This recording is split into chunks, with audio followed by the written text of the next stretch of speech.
Bonjour, bienvenue. Vous êtes sur CCTV, vous regardez.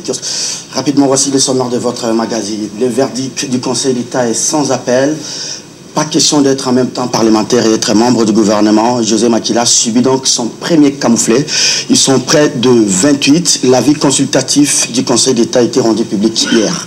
On va en parler tout à l'heure dans cette émission. La SENCO, Conférence épiscopale nationale du Congo, qui change désormais les fusils d'épaule. Plus question de la guerre, de la vérité des urnes. La SENCO appelle donc le dirigeant actuel à rompre avec les antivaleurs. La déclaration de la SENCO, elle a été lue hier par son secrétaire porte-parole, l'abbé Donatien Solé. Ça grogne à l'EPSP, les agents de l'inspection générale de l'enseignement primaire, secondaire, manifestent tout à l'heure. Ils ne veulent pas entendre parler de l'organisation de l'examen d'État pour le ministère de l'Artisanat et Métiers. Madame, Monsieur, bienvenue. Encore une fois, vous êtes sur CCTV et vous regardez Kiosque pour ce deuxième numéro du mois de mars. En tout cas, bonne fête à toutes les femmes, particulièrement aux dames de CCTV et de la corporation. Voici le sommaire, mais aussi le titre du jour, nos programmes d'urgence. Félix Tshisekedi sommet de choisir entre le peuple d'abord et les ventres d'abord. Au sommet de l'État, écrit Grand Journal ce matin. Félix toujours à la une de la manchette, victime du système Sassou et Lissouba, l'éveil de Tchouloundé. Qui titre « Les conseils d'État décident, ils ne sont plus ministres ». Un titre très exclamatif ce matin. Les phares sur décision du Conseil d'État, la même information d'ailleurs, le ministre Cumillard sommet de faire leur valise. La SENCO demande au nouveau pouvoir de rompre avec les antivaleurs. J'en parlais tout à l'heure au sommaire de ce magazine. SENCO finit donc les combats pour la vérité de urne. État de droit, décrispation, bonne gouvernance. Je vais terminer par la prospérité. RDC, la SENCO interpelle les nouveaux dirigeants. Bienvenue. Paul Diakessé pour ce deuxième numéro. Bonjour Paul. Très heureux de vous retrouver, Serge. Moi également. Je pense qu'à tout moment, quand le générique retentissait de kiosque, on ne pensait qu'à vous. C'est vrai que même vous-même, ça vous faisait très mal. Parce qu'en fait, la télé, c'est comme la drogue. Hein. Ah oui. Quand on y prend, quand on n'y est plus, on sent quelque chose qui manque dans la vie. Et nous pensons que kiosque, c'est vous. Hein. William Lévesque, Télématin, France 2, a fait 33 ans comme animateur. Donc, ne soyons pas trop pressés pour changer les gens. Nous pensons que c'est vous. Et je suis heureux aussi parce que le jour où ça a coupé, j'étais avec vous. Voilà. Les gens avaient dit, voilà, vous avez été suspendu. Nous, on n'a pas été suspendu. Nous avons resté la blâme seulement. On n'a pas été suspendu. La mise en garde. Et je pense que votre retour, voilà, votre retour met fin à tout ce que les gens racontaient, ceux qui vous aiment. Ce qui vous aimera toujours. Merci beaucoup. Merci beaucoup. Paul Diakessé du journal La Trompette du Salut, c'est ça? Tout à fait. Merci beaucoup, Paul. Allez, Luc Mikomo Kabongatra. Luc, bonjour. Bonjour Serge. Bienvenue. Je dirais bienvenue surtout à vous. Oui. Bien revenu. Tout à l'heure, Paul disait que la télévision, c'est comme la drogue. Et Marx va dire de la religion, c'est comme l'opium. Donc quand vous avez pris aujourd'hui, vous avez envie de prendre demain, après-demain. Et donc, il est bien vrai que vous incarnez l'émission Kiosque. Mais quand vous n'étiez pas là, Kiosque a continué parce qu'il y avait votre ombre qui planait toujours. Je ne suis pas inamovible. Hein, et donc, cela est bien vrai, vous n'êtes pas inamovible. Mais dans la presse, chacun a sa touche. La touche que vous avez apportée dans cette émission fait de vous un immortel. Merci beaucoup. Mais sinon, c'est quand même normal que de temps en temps, les journalistes soient en vacances. Hein? Oui, oui. Et après vous, je puis dire que l'émission a continué et a continué aussi à être suivie. D'accord. Allez, première question, directe avec une réponse directe, d'accord ou pas d'accord, pour que les artisanats et métiers organisent aussi leur propre examen d'État. Ça compte déjà à l'EPSP. Oui, moi je crois qu'on doit mettre davantage de l'ordre dans cette histoire. Et si ma mémoire est bonne, on a créé ce ministère un peu pour bien partager les gâteaux. Récompenser les uns et les autres. Et pour bien récompenser les uns et les autres. Et que maintenant que la musique a changé, la danse doit aussi changer. Je pense qu'avec l'avènement de nouvelles autorités, parce qu'il y a eu plus de guéguerres que du travail sur le terrain. Alors, il faudrait que les nouvelles autorités mettent fin à ces désordres. Est-ce que le vrai problème de l'enseignement au niveau de l'artisanat et métier, c'est les diplômes qui posent problème ou bien c'est les contenus? Parce qu'on se dit, finalement, on aura des diplômes signés par des ministres différents. Est-ce que notre diplôme d'État, le bac congolais, aura encore de sa valeur? En fait, c'est un problème qui se pose dans notre système éducatif. En principe, on devait, me semble-t-il, harmoniser les différents, moi je trouve ça comme les différents départements dans un même ministère. Comme le PSP. Mais il ne faudrait pas avoir un ministre à côté du ministre de l'Éducation nationale ou de l'EPSP qui puisse prétendre organiser lui aussi des examens d'État pour qu'il puisse signer, parce que nous le savons. Dans un même pays, vous avez 2 diplômes d'État, vous avez 2 ministres, Paul Diakessé. Ce sont là les antivaleurs que le pouvoir actuel doit chercher à éradiquer. Comme la musique a changé, la danse doit changer. Est-ce qu'il n'est pas temps de revenir simplement au ministère de l'Éducation nationale, qui s'occupe du secteur primaire et secondaire, du secteur technique, du secteur universitaire. Et tout ça, c'est parce que les gouvernements de coalition doivent chercher des postes, créer des histoires par-ci, par-là. Et ça pose problème sur le contenu, et même le contenant, certes. Parce que les personnes là qui terminent les humanités, que ce soit humanité littéraire, scientifique, coupe écoute, etc., quand vous jaugez leur niveau, absolument, ça ne sert à rien. Il y a des problèmes qui se posent. Mais également, lorsqu'on va vraiment au fond, ce n'est pas un problème de... Donc il n'y a pas un besoin. Il n'y a pas un besoin. C'est juste pour avoir de dividendes. Dividendes parce que... Quand on signe déjà les diplômes d'État, on sait qu'il y a la quote-part du ministre. Hein. Mais non pas seulement ça, mais avant les épreuves, il y a de contributions qu'on donne par-ci par-là. Et il y aura un code de bonne conduite. Tout ministre qui va se retrouver des casseroles ne pourra pas se figurer au niveau du gouvernement. Donc, moi, je pense qu'il est temps que nous puissions revenir sur le ministère de l'Éducation nationale. Un point très. Alors ça va se passer. Avoir des secrétariats ici et là. Parce que Tchibala n'a pas pris les décrets. Il avait pris peut-être une décision. L'examen d'État, la session ordinaire aura peut-être lieu au mois de juin ou juillet, si ma mémoire elle est bonne. En attendant, si on arrive à avoir le gouvernement au mois d'avril, c'est peut-être ce gouvernement prochain qui va trancher. Bien, le président lui-même prendra un moratoire. En fait, nous allons observer attentivement ce que Félix Antoine Tshisekedi va poser comme acte. Parce que, comme l'a dit Paul tout à l'heure, parmi les antivaleurs, cette dissection du ministère de l'Éducation constitue une porte d'entrée d'antivaleurs. Comme les ministres qui conduisaient ce fameux ministère de l'artisanat et métier voulait tirer sa part. Vous avez lu un titre ici, le ventre et la poche. Entre la base et le ventre. Entre la base et le ventre. Donc, nous devons ouvrir grand les yeux pour que les ministres qui entrent puissent insuffler véritablement une nouvelle ère dans la gouvernance et dans le comportement même des gens qu'on met à la tête des ministères. Si nous constatons que ces gens qui viennent perpétrer ce que nous avons décrié hier, ils trouveront le peuple sur la route.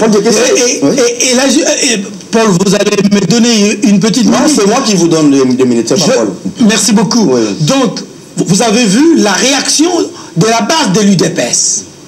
Moi, je crois que là-dessus, je suis d'accord avec la base de l'UDPS parce que l'UDPS ayant lutté pendant 37 ans, 38 ans contre les antivaleurs, aujourd'hui, l'UDPS ne sera pas jugée en tant que combattante, mais en tant que gérante. Voilà. Et donc, l'UDPS doit rendre compte et doit répondre aux attentes du plus grand nombre, notamment sur comment elle va gérer les antivaleurs, finalité, les endiguer sinon les réduire sensiblement. Très bien. Les grandes réformes du genre éducation nationale, sur d'autres sujets, c'est des grands débats qui traversent le Parlement, les grands débats qui traversent la société. Mais chez nous, c'est un ministre qui reste, qui s'obstine, il pense qu'il peut tout se permettre. L'éducation, on en parle peut-être à 2-3 minutes, mais ça aura des répercussions demain. Comment, au niveau de l'espace Schengen, au niveau de l'espace européen, on va agréer notre diplôme, 2 diplômes dans un même pays, c'est difficile. Nous sommes au fond du gouffre. À ce qui concerne l'éducation nationale, à ce qui concerne l'instruction au niveau du diplôme, nous sommes vraiment au fond du gouffre. Vous savez, la réforme, ce n'est pas vendre le bulletin. La réforme, ce n'est pas créer 7e année, 8e année, avec le même contenu. Les réformes doivent être de processus très réfléchis. D'une politique. Celui qui est avec Macron, ou même avant, le Jacques Lang, quand il faisait des réformes au niveau de l'éducation, ce n'était pas des slogans, c'était un travail. Celui qui fait aujourd'hui, c'est sa thèse doctorale quand il termine à l'université. Donc il a une pensée pour l'enseignement. Et il en discute avec les spécialistes. Et il va au Parlement. Et ça passe sous la loi. Et on accepte la réforme. Et ça change la chorégraphie éducationnelle de la France. Mais chez nous ici, les réformes ne sont pas des réformes. Seulement on sait, non, mais écoute, aux amis d'État, au lieu que les journaux en sortent, allons chez Vodacom. Ah, on a fait la réforme pour les résultats. C'est pas les réformes. C'est une révolution technologique, dit-on. Vous savez, c'est la seule réforme qui avait été faite pour l'enseignement. C'est la réforme de la commission menée par le père Ekwa, qui nous a quittés il y a longtemps, paix à son âme. Et ces résolutions se trouvent là. On n'a jamais mis ça en application. Alors, aussi longtemps que ça va tous dormir, on ne changera pas. Revenons aux résolutions de la commission de père Ekwa, et ça aidera notre éducation. Et moi, je suis flatté parce que le président a dit qu'il va créer un conseil, il aura un conseil spécial pour la jeunesse. Ça signifie que l'éducation est vraiment au centre des préoccupations du régime actuel dirigé par l'UDPS. On a déjà Francine Mouyumba qui est là pour le compte de la jeunesse, non? Francine Mouyumba, c'est pas le président qui va la gérer. Francine Mouyumba, c'est une organisation qui est extra, qui n'est pas dans le gouvernement. C'est au niveau africain. Mais au niveau de la jeunesse, au niveau de l'éducation, il y a des réformes qui doivent être conçues.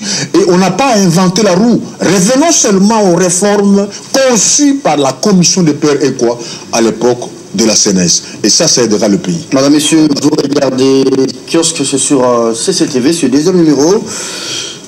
Luc Nkomo à droite et Patrick Kessé à ma droite. On va prendre le 2e et l'avant-dernier sujet de ce mardi. Paul, je vous donne la parole parce que Luc a ouvert le bal pour ce premier thème de l'émission avec le veille de Tchouloundé. Les conseils d'État décident, ils ne sont plus ministres. J'ai lu 2 paragraphes pour vous et pour le téléspectateur. Doudou Montiri, j'attends les textos s'il y a des questions pour ceux qui nous suivent à la radio.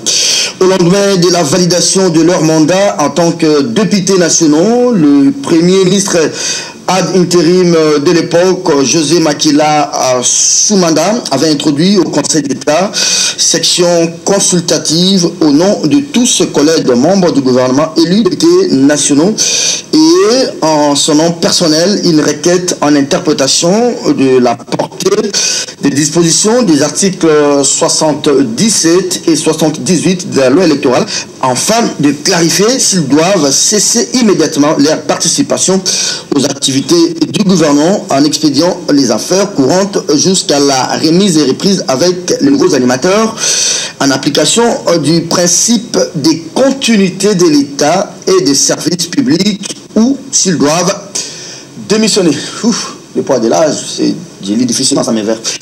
Paul, quel âge? Ah, oui. Vous avez la moitié de la mienne. Mieux plutôt de mon âge. Voilà. Je ne vous demande pas de commenter cela. Ouais. Les verdicts sans appel, hein. Ils sont appelés pour ils doivent quitter. Les uns avaient accepté, les autres avaient résisté. Je ne sais pas pourquoi ça doit être un problème. C'est la va de soi.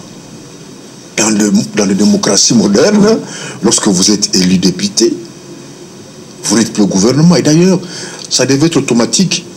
N'eût été la lenteur que le gouvernement prend pour être mis en place, il devait automatiquement démissionner.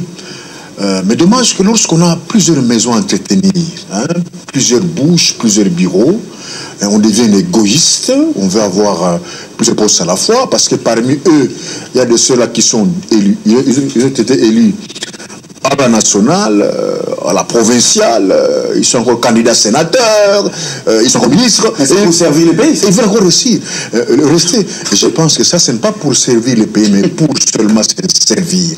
Et ça, le pays ne peut pas être fier d'eux. Qu'ils partent. Ce matin, Moussana disait que nous savions que nous allons partir. Oh, Mena. Mais lorsque Makila avait saisi la Cour d'État, le Conseil d'État, quelle a été votre réaction, Moussena? Moussena avait fait la cérémonie avant même que le dépôt de la requête. Mais il attendait que le Conseil d'État puisse délibérer. Mais enfin, je pense que le temps était là pour qu'ils partent et nous applaudissons de demain pour que les choses aillent rapidement. Et d'ailleurs, avec leur démission laissera des vides et ça permettra qu'on aille vite pour l'établissement du nouveau gouvernement, le gouvernement issu des élections du 30 décembre. Est-ce que c'est normal? On est ministre, on est en même temps député, on est député provincial, candidat sénateur. Est-ce que, puisque nous comprenons comment fonctionnent les institutions, on sait que c'est le Parlement qui contrôle l'exécutif. Comment quelqu'un peut se permettre de dire qu'il est en même temps à l'exécutif et en même temps dans le contrôle? Il est juste parti. Et moi, je pense même qu'on doit contrôler ça, parce que vous verrez, ils démissionnent comme ministre, et ceux qui vont démissionner comme députés vont laisser comme suppléants leur neveu ou leur petit frère ou leur femme. Et ailleurs, ça signifie qu'ils continuent à bénéficier des allocations ici et là. Et ça, je pense que le code de bonne conduite mettra la lumière là-dessus. Est-ce que c'est par souci d'aider les pays qu'on est en même temps député national, on est en même temps député provincial, on est en même temps candidat sénateur et on veut rester membre du gouvernement, ou bien on est animé par ce que Daniel Safou, qui est devenu député aujourd'hui, appelait l'esprit du ventre? Oui, Daniel Safou, dans la suite de Jean-François Bayard, qui a parlé de la politique du ventre. Et moi, je vais un peu plus loin. Vous savez que notre pays a un taux de chômage qui avoisine les 80%. Il n'est pas concevable dans un pays où il y a tellement de chômeurs qu'un individu puisse accumuler député national, non, ça, c'est un mandat député provincial. Oui. Et puis, en attendant, il est ministre. Et en même temps, il est candidat sénateur. Et il est candidat sénateur. Non, nous devons être sérieux. Moi, je pense que avec l'avènement de nouvelles autorités, il faudrait que les gens soient sérieux.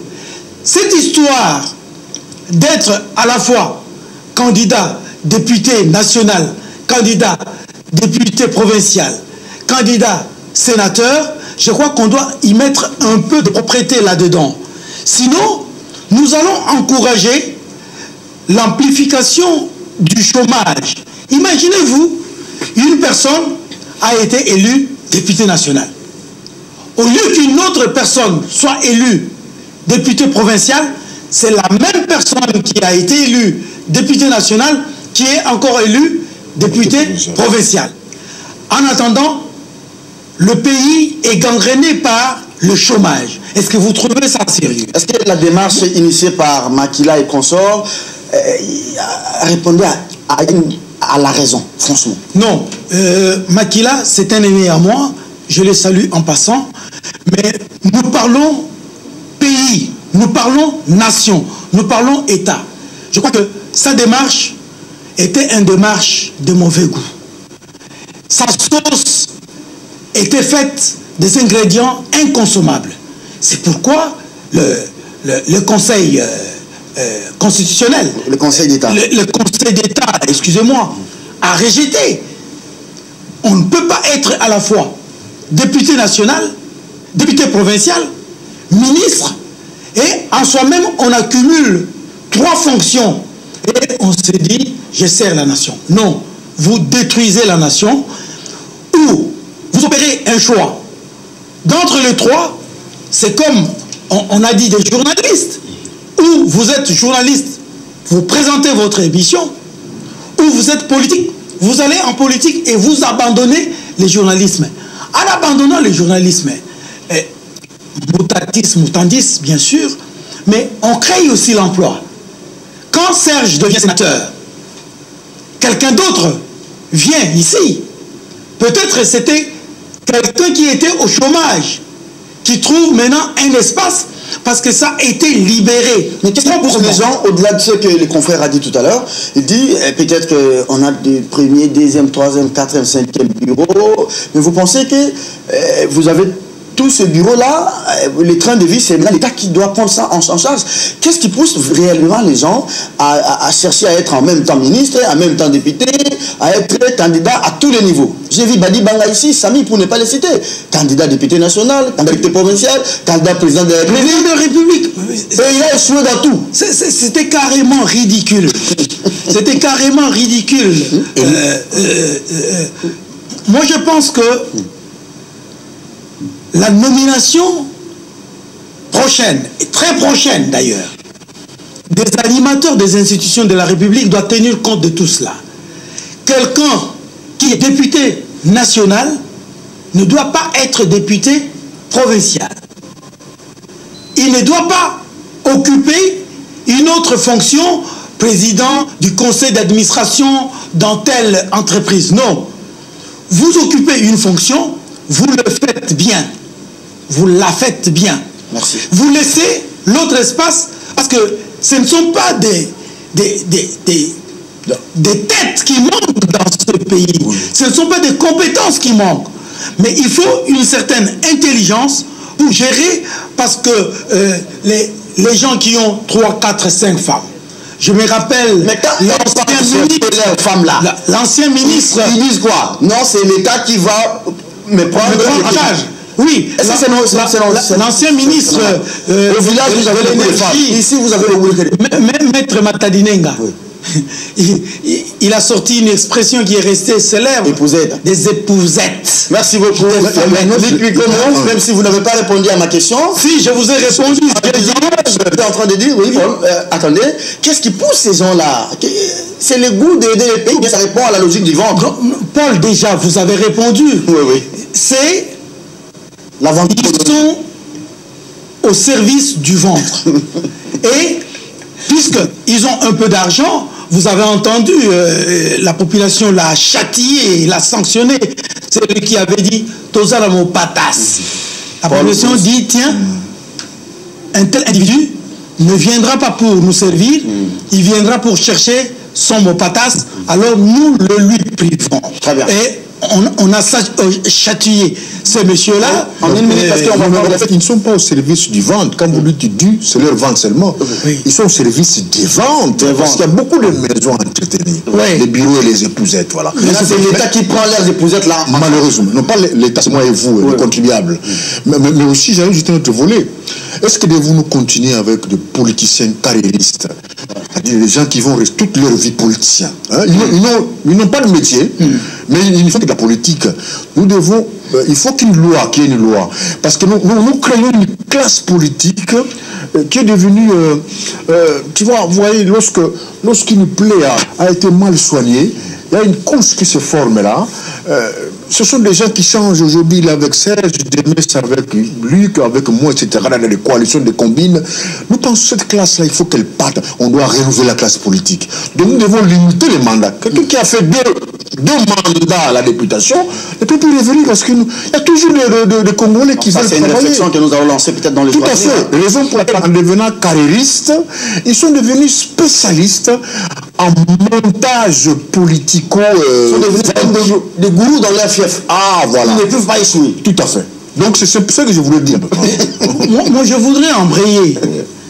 Paul. Donc lui, dans sa circonscription, lui ne peut pas échouer. Oui. S'il y a 2 sièges, vous lui réservez un siège et vous vous battez pour l'autre siège. Mais nous avons observé ces phénomènes de la transhumance de politique avec les élections présidentielles.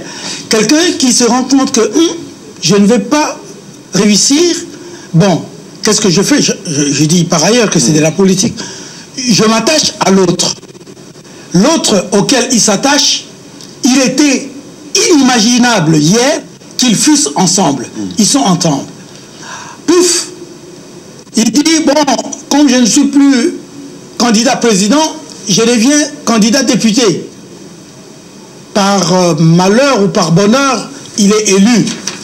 Alors, il veut que, puisque ayant été élu, qu'il s'impose pour trouver un nouveau poste.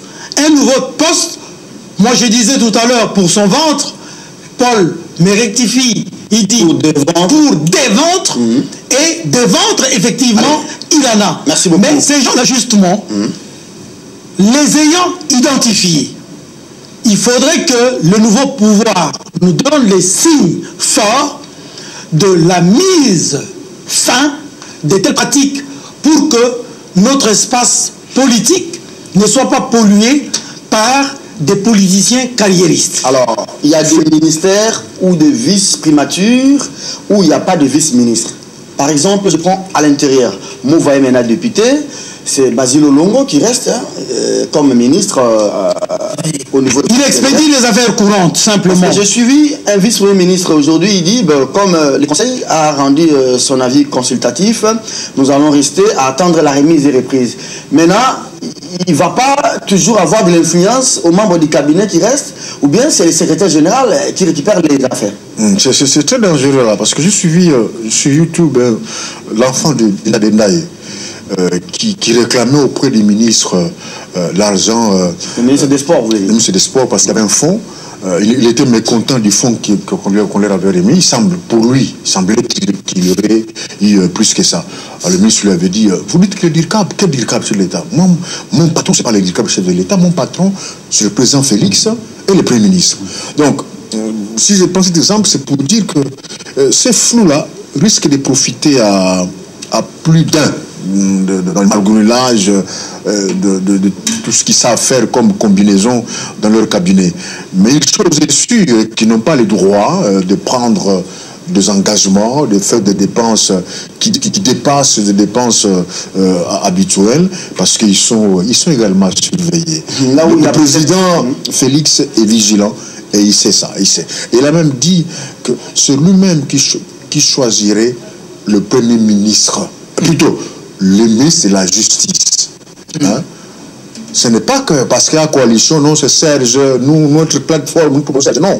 Lui dit, je veux choisir le ministre de la Justice. Par rapport à ma vision de la justice. Que je connais. Merci beaucoup. Pas seulement là, même dans d'autres ministères aussi. Ça sera ainsi. Est-ce que vous pensez qu'il faudrait, là où il n'y a plus de ministres, ils sont devenus députés, il faudrait laisser les affaires au secrétariat généraux, ou bien on donne l'intérim à un autre ministre? Je prends l'exemple de Mende, qui n'est plus là, ministre des médias, porte-parole du gouvernement. On peut demander par exemple à Oli Lunga de faire ce travail-là à sa place. En même temps, il est ministre de la Santé et en même temps, il fait l'intérim du ministre des médias. En fait, réalistement, le chef du gouvernement doit déterminer sa politique.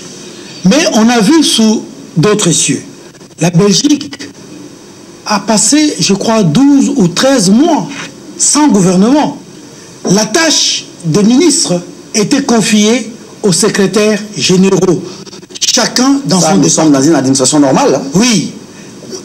Serge, nous sommes en train de tendre vers cette administration qui soit normale et normalisée, non pas pour l'équipe en place, mais pour la continuité. Pour l'éternité. Alors, maintenant, les ministres qui ont été élus, qui devraient en principe déposer leur démission, aller à leur tâche, leur confier du fait de leur élection, il faudrait que les ministères là ne souffrent pas, parce qu'il y a déjà l'organisation des ministères, que je sache, il y a un secrétaire général qui peut bien jouer le rôle d'un ministre. Au cas où on ne voudrait pas du secrétaire général, on pourrait nommer un ministre comme gérant. Et m'a nommé. Mais je voudrais rebondir sur ce que Paul dit. Je suis heureux d'apprendre que le président a dit que lui-même va choisir le ministre de la Justice. On ne va pas le lui imposer. Voilà. Il faudrait que le président puisse s'imposer aussi pour le Premier ministre.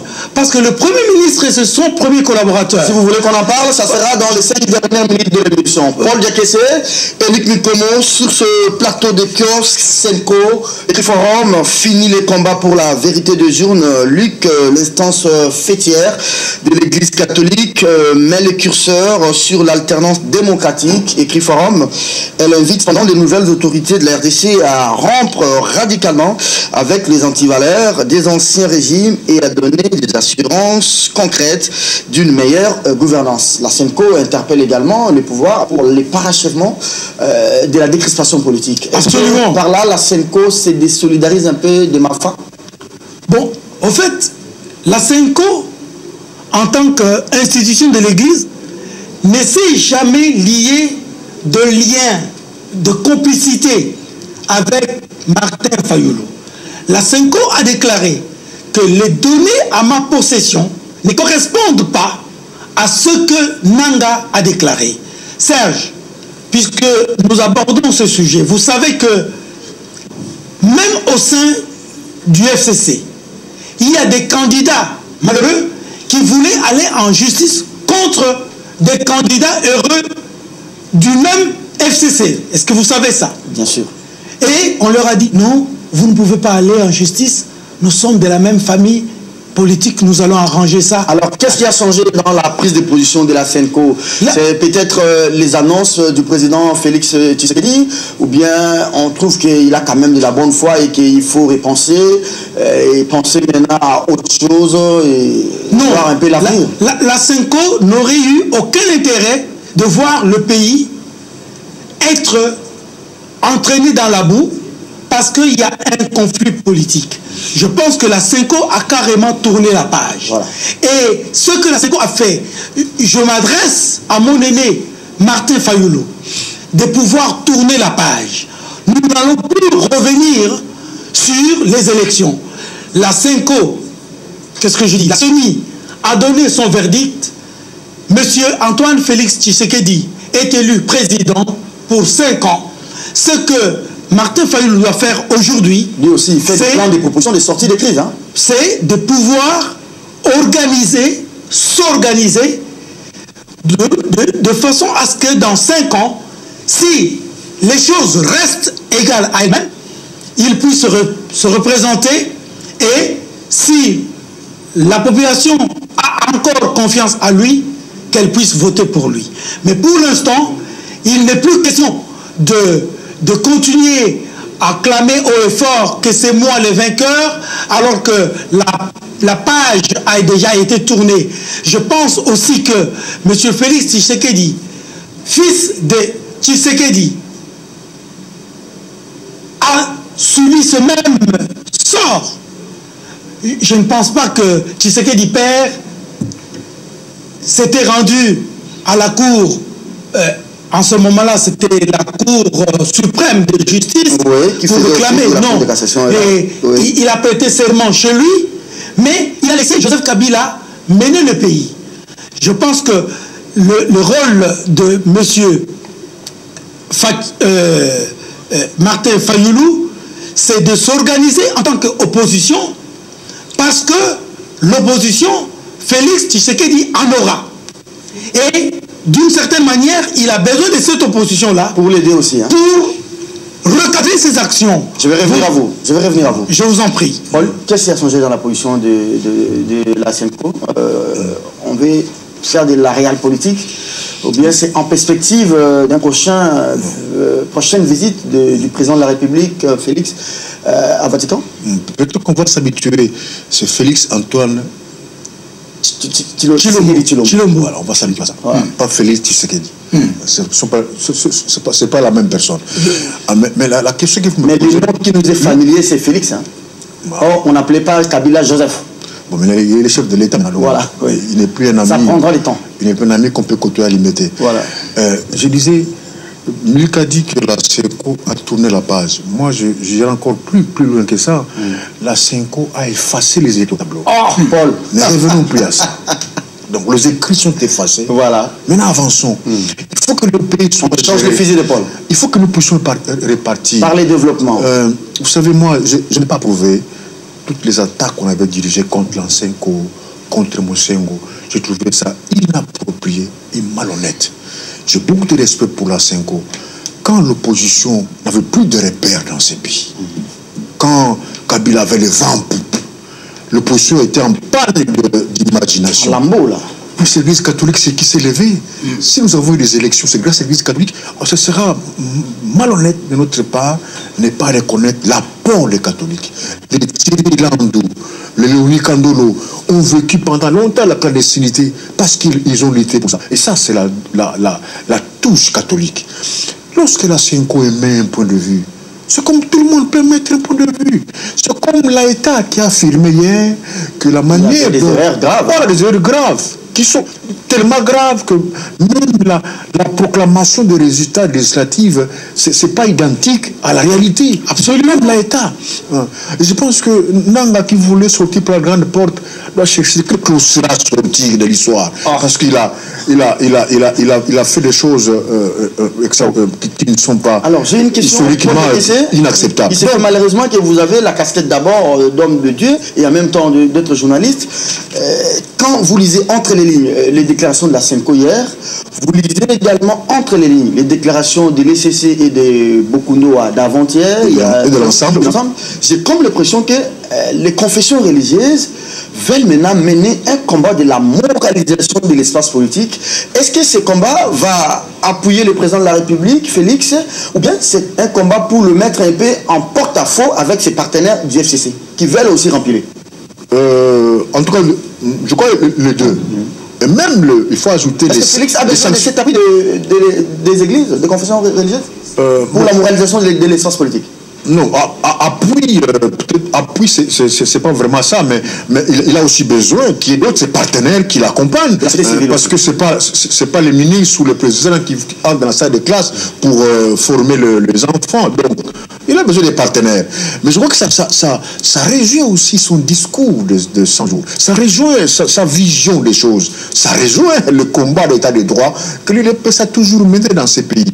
Donc, le président veut amener les pays, changer un peu le logiciel, c'est-à-dire formater un peu le disque dur du Congo. Il veut imprimer sa marque, mais avec qui? Ce sont les mêmes qui ont géré hier, ce sont les mêmes qui sont avec lui aujourd'hui. Mais oui, parce qu'il lui a dit, moi je vais nommer l'informateur. On voulait lui imposer un premier ministre, il dit non, d'abord l'informateur. Espérons qu'il va le faire. Parce que la majorité ne se constate pas dans une ferme ou dans un salon. Ça se constate. C'est pas une logique mathématique. Hein? Dans l'hémicycle. Et puis, dans l'entretien, on ne sait pas que c'est négocié en sous. Peut-être qu'il y aura, comme l'ensemble veut le reconnaître. Mais qui vous dit que Moïse ne viendra pas, l'ensemble ne viendra pas avec Cash ensemble pour on peut avoir une majorité Cash et ensemble sans par exemple les regroupements de Mende. Et une bonne partie de la Mouka, les décisions de la Mouka peuvent venir aussi et ça va remonter. On peut chercher les parties du PPR. Ça c'est des mais si on garantit ça, que vous aurez un grand ministère et que là-bas au FCC il n'y a pas la grâce d'avoir un grand ministère, pourquoi ne viennent-ils pas ensemble? Donc d'ici la formation du gouvernement, beaucoup de choses peuvent se passer. Nous sommes en politique. Le dynamisme politique est tel qu'il y a un peu de cynisme, mais aussi une réelle politique. Aujourd'hui, les cartes sont débattues. J'ai l'impression qu'il n'y a pas encore une position fortement définie et le pouvoir également bien recadré. Donc, cela va se... un peu l'Assemblée nationale et le Sénat. Hein?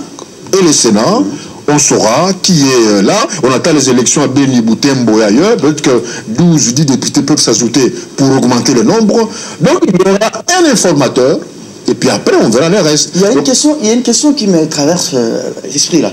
Quand le FCC dit par exemple que nous avons la majorité à l'Assemblée, mais maintenant le FCC se met un peu à côté du cash. Pourquoi le FCC ne veut pas s'associer au cash?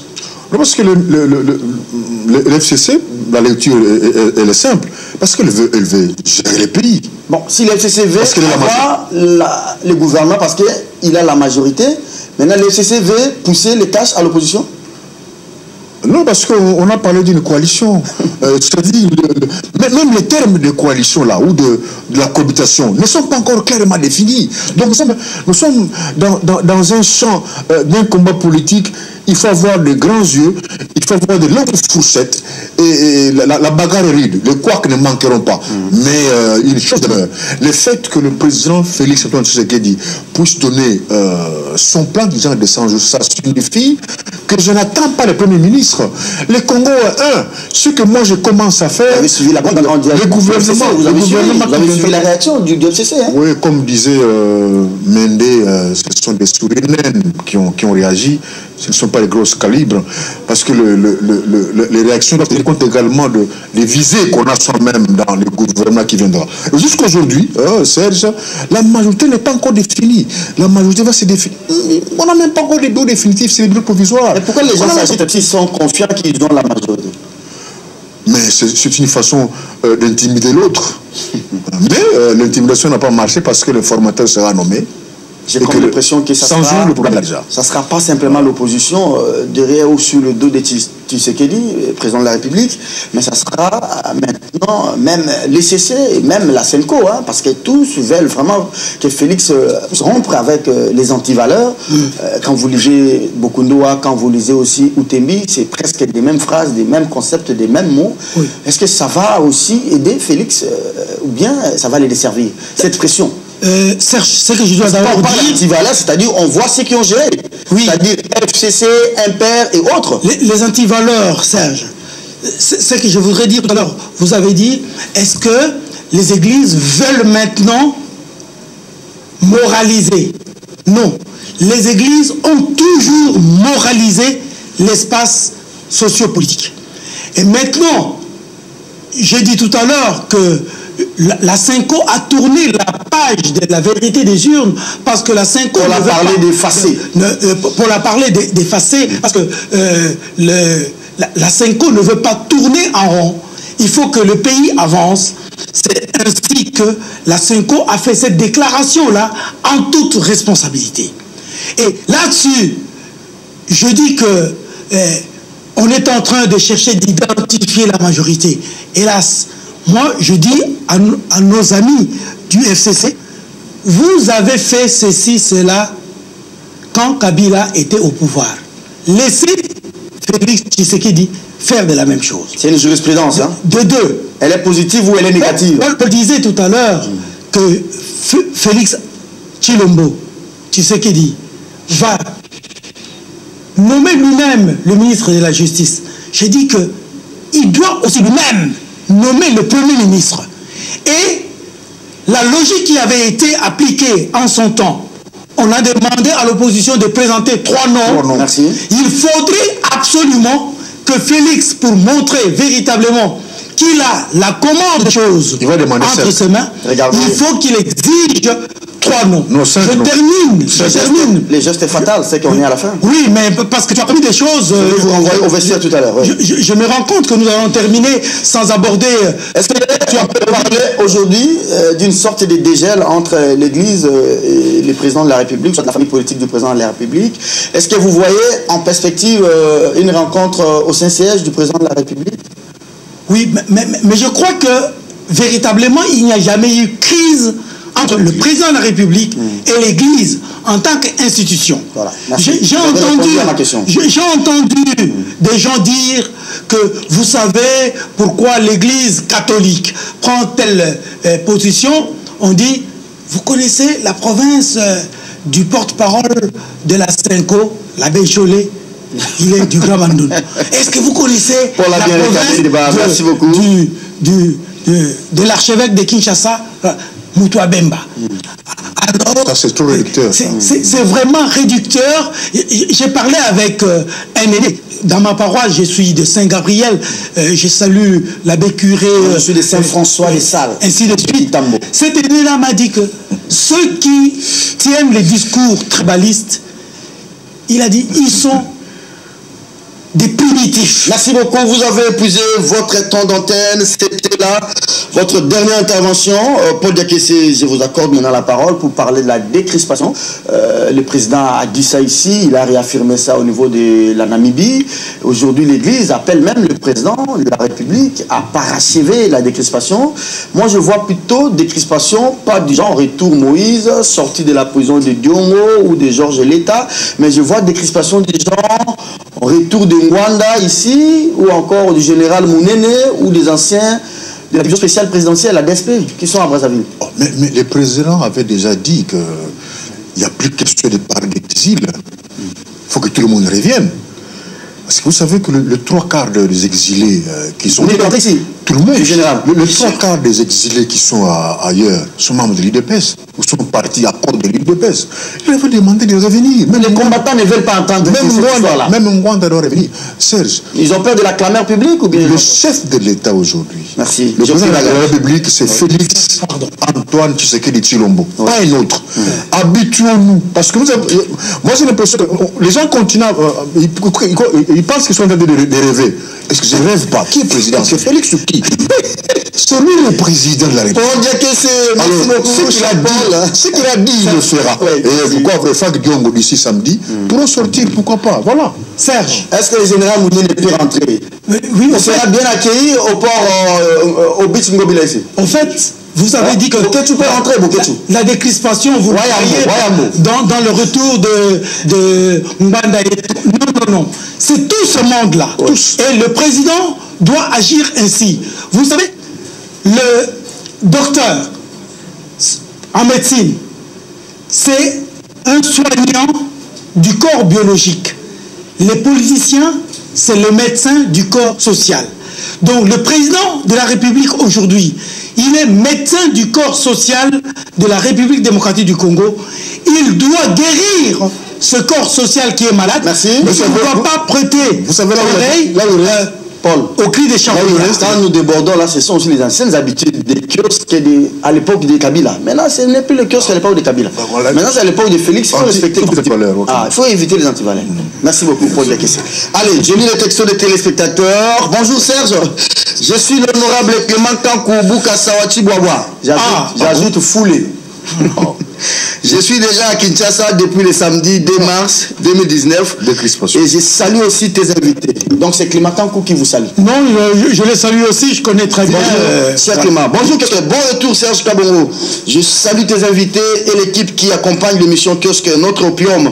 Je vous signale que le débat est de très haut niveau. Maître Balki Bakina. Bonjour Kiosque, Papa Serge. Bozongi malamu na émission na biso. Mais papa, biso tozali kaka kozela ba salaire na biso. Et puis ba salaire la biso nzela ya elengesa. Po Kabila ayebaki na ye biso te. Po na ye tozalaka te. Miami Toto. Bonjour Kiosque. Biso tozali ba fonctionnaire ya ministère ya ITPR. Toni koloba po na lopango ya biso o ya STA. Kabila ateki yango boutique pays asi akei. Tanga research on a hotanga visa kinga. Kabila ateki yango ambassade des États-Unis asombi lopango wana. Oyo mituka ya l'état elalaka. Ezaki régime roteke. Na ko ba teke bon ko ba teke. Bonjour Kiosque. Biso tozali ba fonctionnaire ya l'état. Tozali kozela kaka salaire na ba prime pour le mois prochain. On va se limiter là pour aujourd'hui. Merci à vous, chers confrères et aînés. Mais je crois qu'il y a un petit commentaire. Tu vois dans le message ici, sociologiquement, vous vous dites, il y a beaucoup d'attentes de la population. Donc le président de la République doit agir, comme je disais qu'il est le médecin du corps social, pour guérir tout ce mot que les gens sont en train d'exposer dans leur message. Tu as entendu... Paul a dit que tu avais imprimé ta marque dans cette émission et tu as entendu, et c'est aussi une interpellation pour toi Serge. Merci. Par rapport à de nombreux messages que les téléspectateurs ont envoyés et je ne suis pas sûr que tous les messages que les gens veulent envoyer nous sont parvenus. Merci beaucoup à Luc Mikomo Kabonga, très merci à Paul Diakessi de nous avoir honoré en ce mois de mars, le 5e jour du mois de mars 2019. Je rappelle que nous dédions cette émission à toutes les dames de la République, tout comme à toutes les dames de la profession et de CCTV, Charlie, Maya, tout comme Gisèle et Toko. Madame, monsieur, l'émission est terminée. J'aurai le plaisir. Karine Bébé, non? Karine Bébé aussi, oui. Merci de me rappeler. Cette émission est terminée. J'aurai le plaisir de vous l'animer encore demain. Merci à la réalisation et à toute l'équipe technique. 9h30 demain. Au revoir.